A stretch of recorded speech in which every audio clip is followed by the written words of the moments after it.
Hey, Dr. Prashant from Medical. We have lovely Melissa here, and she is 3 months out from having had a liposuction for lipedema of her lower legs. And we've had a great result, and in terms of the reduction in size and the shape and stuff.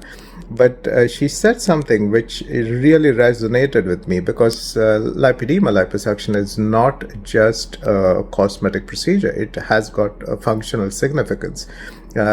I'm just going to flip the video over to Melissa, and she'll tell you what she just told me about her boots. There you go, Melissa. Hi. Yeah, so since having my liposuction, it's been an absolute game changer.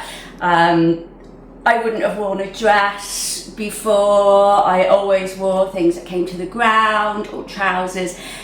But one of the biggest things for me is my boots. I have several pairs of these boots, and as you can see, there's quite a gap around them.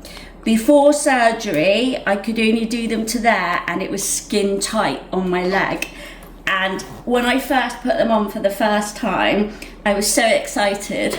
I couldn't believe it was like having new boots again. So anyone that's thinking about it, for me, honestly, it has been the best thing I have done, and I wish I'd done it years ago. Oh, thanks so much. If you're affected by these issues, do get in touch with us.